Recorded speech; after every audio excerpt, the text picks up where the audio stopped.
এখানে লাইফলাইন গ্রাহক যাদেরকে অর্থাৎ প্রথম 50 ইউনিট তাদেরকে কিছুটা কম বৃদ্ধি করা হয়েছে, বৃদ্ধির পরও তাদের 5 টাকা 32 পয়সা বাড়বে।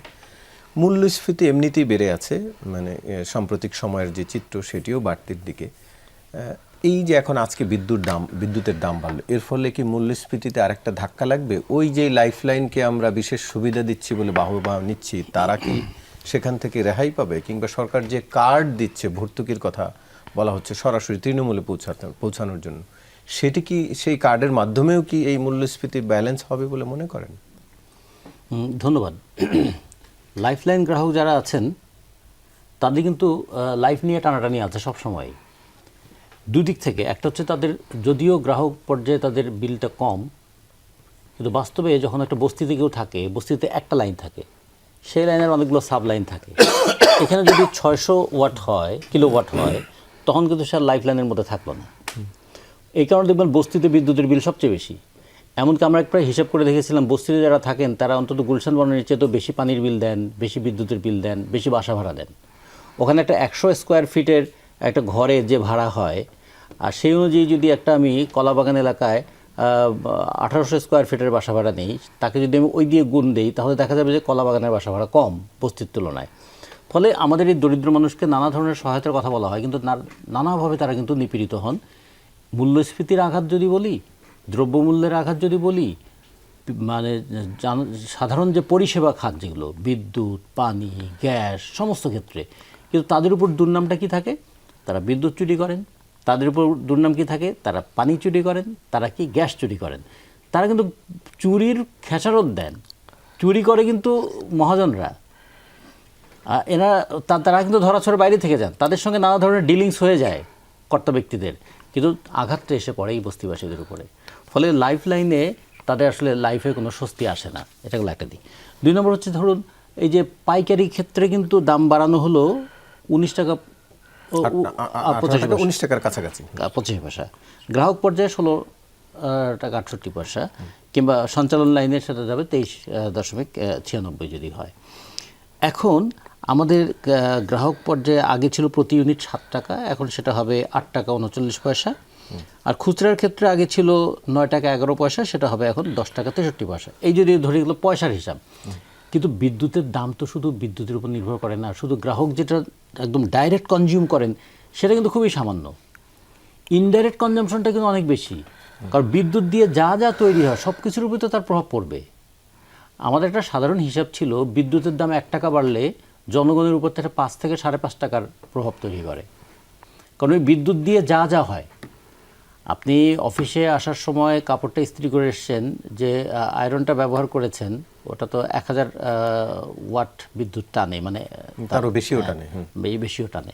আপনি পানি আমাদেরকে যে চাটা বানিয়ে দিল যে কেটলিটাতে, সে যে টানে, এটা হলো ডাইরেক্ট কনজামশন। কিন্তু এর বাইরে ইনডাইরেক্ট কনজামশন যা, আমার সেচের পানির ক্ষেত্রে প্রভাব কী পড়বে, কারখানার প্রোডাকশনের ক্ষেত্রে প্রভাব কী পড়বে, আমার শিল্প উৎপাদনের ক্ষেত্রে প্রভাব কী পড়বে, এমনকি সমস্ত ক্ষেত্রে, তৈরি পোশাক থেকে শুরু করে আমার খাবার দাবার পর্যন্ত সমস্ত কিছু, কেক, বিস্কিট, পেস্ট্রি, সেগুলোর উপর কী প্রভাব পড়বে, পরিবহনের উপর কী প্রভাব পড়বে, সব মিলিয়ে যদি আমরা দেখি, তাহলে বিদ্যুতের মূল্যবৃদ্ধি নিয়ে আমাদের এই জন্য খুব ভাবতে হবে। যে কারণে তো বাংলাদেশ এনার্জি রেগুলেটরি কমিশনের একটা বক্তব্য ছিল, একটা বিষয়ও ছিল যে তারা শুনানি করবেন, এবং এটা একটা যেহেতু একটা সাংবিধানিক প্রতিষ্ঠানের মতো, শুনানি করে তারা দেখবেন বিদ্যুতের দাম বাড়ানো আসলেই দরকার কিনা, বাড়ালে কতটুকু বাড়ানো যায়। বিদ্যুতে আমরা স্বয়ংসম্পূর্ণ, এই কথা অনেকদিন ধরে শুনেছি, কিন্তু আমরা কখনো শুনি নাই যে আমরা বিদ্যুৎ উৎপাদনের কাঁচামালে স্বয়ংসম্পূর্ণ কিনা। কারণ বিদ্যুতে আমি 17,000 মেগাওয়াট বিদ্যুৎ উৎপাদন করলাম, কি দিয়ে করব? কয়লা দিয়ে, জ্বালানি তেল দিয়ে, গ্যাস দিয়ে, অথবা পানি দিয়ে, অথবা সৌরশক্তি দিয়ে, অথবা বিদেশ থেকে আমদানি করে, এই তো। তাহলে সেগুলো যদি দাম বাড়ে, তাহলে বিদ্যুতের দাম বাড়বে, এটা একটা স্বাভাবিক বিষয়। সেগুলোর দাম কতটুকু বাড়লে বিদ্যুতের দাম কতটুকু বাড়তে পারে, তার হিসাব কি হয়েছে? ইভেন বিইআরসির যিনি প্রধান জালাল সাহেব, তিনিও ওটা বলেছেন যে আমাদের উপর কোনো চাপ ছিল না, সামনের বাজেটকে কেন্দ্র করে তারা দাম বাড়ানোর কথা বলেছেন। আচ্ছা, তাদের চাপ ছিল না, তাহলে দাম বাড়ানোর কথাটা কেন? আনন্দে, খুশিতে তারা দাম বাড়াচ্ছেন। তার মানে কাকে খুশি করতে চান ও কী আনন্দে তারা দাম বাড়াবেন? আমরা যদি দেখি যে জ্বালানি তেলের মূল্যবৃদ্ধি বিশ্বব্যাপী যেটুকু হয়েছে তার প্রভাব বাংলাদেশে কতটুকু পড়লো, এবং সেই অনুযায়ী আমি 2বার জ্বালানি তেলের দাম বাড়ালাম, এটা কি কোনো হিসেব করে বাড়িয়েছি? আচ্ছা, সেই জ্বালানি তেলের মধ্যে ফার্নেস অয়েল দিয়ে বিদ্যুৎ উৎপাদন করি, আর এলপিজি বা এলএনজি আমরা আমদানি করি, এগুলোর প্রভাব কতটুকু? কয়লা আমরা কতটুকু আমদানি করি, তার দাম বিশ্ববাজারে কতটুকু বেড়েছে, তা বিদ্যুৎ উৎপাদনের ক্ষেত্রে তার ভূমিকা কতটুকু হয়েছে। এখন একটা কথা খুব চালু আছে, বিদ্যুতের সরকার আর কত ভর্তুকি দেবে? অ্যাজ ইফ সরকার ভর্তুকিটা কোনো একটা আসমান থেকে নিয়ে আসছেন। ভর্তুকি তো আমাদের ট্যাক্সের টাকা থেকে নিয়ে আসছেন। তাহলে ভর্তুকি যখন দেয়, এটাও কিন্তু আসলে জনগণেরই টাকা। জনগণের টাকাই ভর্তুকি দেওয়া হয়, আবার দাম বাড়িয়ে জনগণের উপরেই চাপ প্রয়োগ করা হয়। তার মানে কি অদ্ভুত সাইকেল না? যে মানে মাছের তেলে মাছ ভাজা আমরা শুনেছি, এখন মাছের তেলে মাছ ভাজা না, সেখান থেকে যে তেলটা নিংড়ে বেরিয়ে আসে তা দিয়ে আবার একটু শাকটাকে রান্না করে ফেলি আমরা। তো ফলে জনগণকে কতভাবে চাপে ফেলে তার কাছ থেকে টাকা বের করা যায় তার একটা কৌশল আমাদের দেশে চালু হয়েছে। এই কৌশলের হাত থেকে রেহাই পাবো বলেই তো আমাদের এত আন্দোলন। আমরা তো জানতে চাই কত টাকা খরচ হয়েছে, সেই খরচটা যথাযথভাবে হয়েছে কিনা, সেই খরচটা জনগণের উপর কতটুকু চাপানো হবে।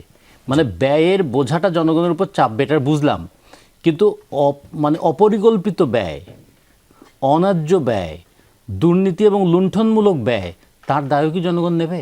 এই আলোচনাগুলো কিন্তু হওয়া দরকার ছিল বিদ্যুতের দাম বাড়ানোর আগে। অন্তত এই গণশুনানিটা হওয়া খুবই দরকার ছিল, সেটা তারা করেনি।